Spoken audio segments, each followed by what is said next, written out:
느헤미야 1장 1절부터 5절 같이 읽겠습니다. 하가랴의 아들 느헤미야의 말이라.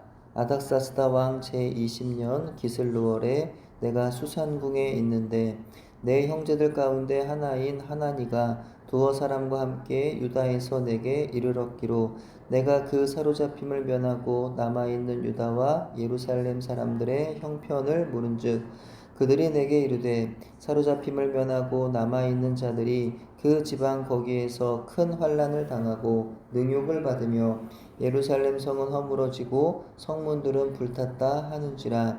내가 이 말을 듣고 앉아서 울고 수일 동안 슬퍼하며 하늘의 하나님 앞에 금식하며 기도하여 이르되 하늘의 하나님 여호와 크고 두려우신 하나님이여 주를 사랑하고 주의 계명을 지키는 자에게 언약을 지키시며 긍휼을 베푸시는 주여 간구하나이다. 아멘. 느헤미야는 바사 제국에서 높은 지위에 있던 그 느헤미야가 어떻게 고국으로 돌아가 예루살렘의 성벽을 재건하게 되는지 그 배경을 소개하고 있습니다. 그리고 그 과정 가운데 감당하기 어려운 과제와 방해들을 어떻게 돌파해 나가는지, 또 그 문제들과 씨름하는 과정에서의 그의 영성과 비전을 살펴볼 수 있습니다. 1절은 하가랴의 아들 느헤미야의 말이라 라고 하였습니다. 그리고 곧이어 아닥사스다 왕 제20년 기슬루월에 내가 수산궁에 있는데 라고 하였습니다.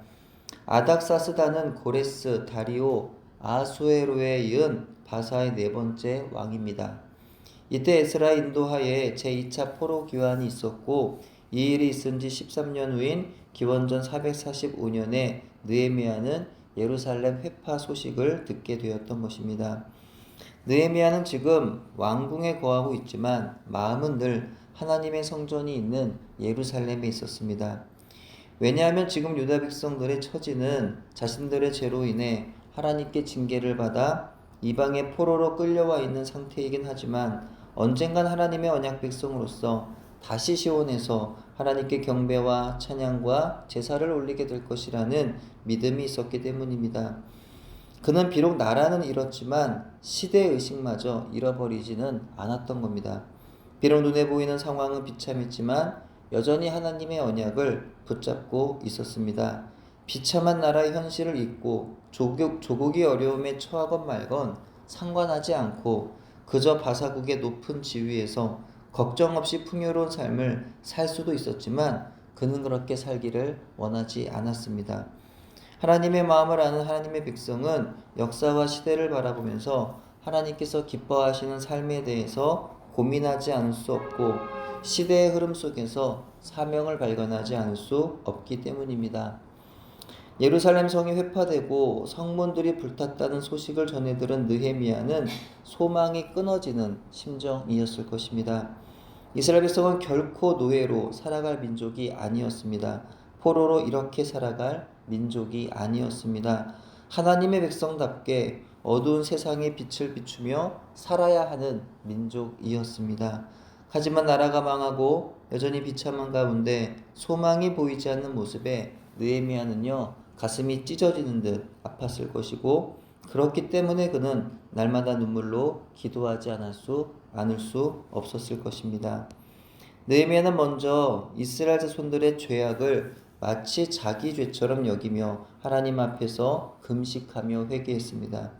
그는 약속을 성취해 주실 하나님의 은총과 사랑을 기억함으로 간절히 간구했습니다. 그는 하나님의 언약에 의지하여 이스라엘 백성들을 그들의 죄악과 어려운 고난에서 건져주실 하나님을 믿고 기도했던 것입니다. 느헤미야는 먼저 여호와를 하늘의 하나님으로 불렀습니다. 하늘은 하나님께서 창조하신 무한한 공간을 의미합니다. 인생이 살아가면서 보고 느끼는 땅과는 다른 세계입니다. 그러므로 하늘의 하나님이라는 것은 온 세상 만물을 창조하시고 다스리시며 또한 모든 인류의 생사화복을 다스리시고 섭리하시는 하나님을 인정하는 고백이 됩니다. 느헤미야는 여호와를 또한 크고 두려우신 하나님으로 불렀습니다. 범죄하고 회개하지 않는 자들에게 있어서 하나님은요 두려우신 하나님이십니다. 하지만 회개하고 여호와 하나님의 계명에 순종하며 살아가는 자들에게는 긍휼을 베푸시는 분이 바로 사랑이신 하나님이십니다. 느헤미야는 여호와를 또한 언약을 지키시는 하나님이라고 불렀습니다. 하나님께서는 언약의 제도에 의하여 그의 백성들과 관계를 맺으십니다. 하나님의 말씀인 신구약의 말씀은 언약을 주시고 그 언약을 성취하여 이루시는 역사적인 하나님의 그 역사에 대하여, 그 사실에 대하여 기록하고 있습니다. 언약을 지키신 하나님은 그의 신실하심과 진실하심을 그렇게 나타내 보여주고 계십니다. 이와 같이 예루살렘 성의 회파 소식을 전해들은 느헤미야는 진정으로 고국의 슬픔을 아파하면서 기도합니다. 이스라엘 죄악을 연대 책임으로 자기 죄로 여기며 금식하고 회개하며 기도했습니다. 느헤미야 같은 기도의 사람이 있었기 때문에 이스라엘 백성 가운데 하나님이 기뻐하시는 회복이 이루어질 수 있었던 것이라 여겨집니다. 네, 오늘 우리의 삶은 어떠한가요? 최근 이스라엘과 하마스 간의 전쟁을 통해서 우리는 유대인들의 나라 사랑을 볼 수 있습니다. 이스라엘 공동체에 대한 끈끈한 연대와 연합을 볼 수 있습니다. 비록 평소에는 정치적인 색이 다르고 노선이 달라서 등을 돌렸다가도 국가적인 위기가 닥치면 마음을 한데 모으는 유대인들의 민족적 위대함을 보게 됩니다. 그들을 보면서 많은 사람들이 한반도에 전쟁이 나면 한국인들은 과연 어떻게 행동하게 될까? 이런 질문을 합니다. 과연 이스라엘처럼 그렇게 국민들이 한마음이 되어서 총을 들고 싸우게 될까? 하는 이야기들을 합니다. 오늘 우리는 얼마나 공동체를 향한 주님의 마음을 가지고 있을까요? 하나님의 공동체가, 주님의 교회가 세상에서 빛으로 드러나지 못하는 것에 대하여 우리는 얼마나 마음 아파하며 기도하면서 살아가고 있을까요? 우리나라와 열방의 나라들 가운데 또 이 시대가 가지는 죄악과 아픔에 대해서, 그리고 박해받는 교회들을 바라보면서 우리는 과연 기도하고 있나요? 기도한다면 얼마나 진정을 다해서 기도하고 있나요? 그저 내 한 몸 잘 먹고 잘 사는 것에만 관심인 세상의 흐름에 우리도 똑같이 그렇게 살고 있지 않나요? 나 한 사람 마음 다치지 않고 근심이나 염려가 없이 살아가면 그것으로 만족하고, 하지만 조금만 내가 손해를 보고 기분이 상하면 괴로워하고 분노하는 것이 우리들 아니던가요? 우리에게 느헤미야와 같은 기도가 필요합니다. 참으로 하나님의 백성이라면 하나님의 백성다운 기도를 해야 하지 않겠습니까? 나만을 위해서 기도하는 것은 기독교가 아닙니다. 나만 위하여 기도하는 사람은 그리스도인이 아닙니다. 그리스도인은 나보다 남을 위해서 기도합니다.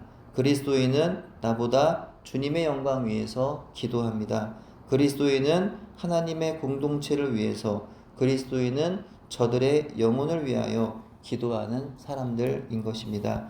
오늘 이렇게 형제와 이웃, 나라와 열방, 주님의 교회들을 위하여 하나님께 기도하되, 하늘의 하나님, 크고 두려우신 하나님, 하지만 또한 긍휼과 사랑의 하나님, 그리고 언약을 신실하게 지키신 하나님께 진실함과 믿음으로 기도하는 저와 여러분 되기를 바랍니다. 아멘. 기도하겠습니다. 하나님 아버지, 은혜를 감사합니다. 오늘은 말씀을 통해서 하나님의 종, 하나님의 사람 느헤미야가 예루살렘 성벽이 회파되었다는 소식을 듣고 슬피 울며 눈물 흘려 기도했던 그 모습을 보게 됩니다.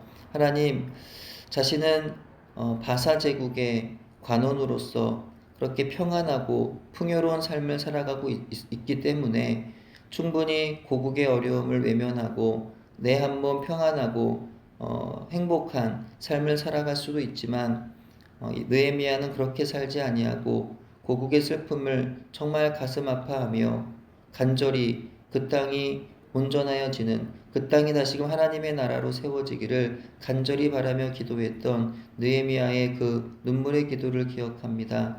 하나님, 오늘 우리의 삶의 현장에 오늘은 우리가 어떠한 기도를 드리고 있는지 우리의 기도의 자리를 돌아보게 하여 주옵소서.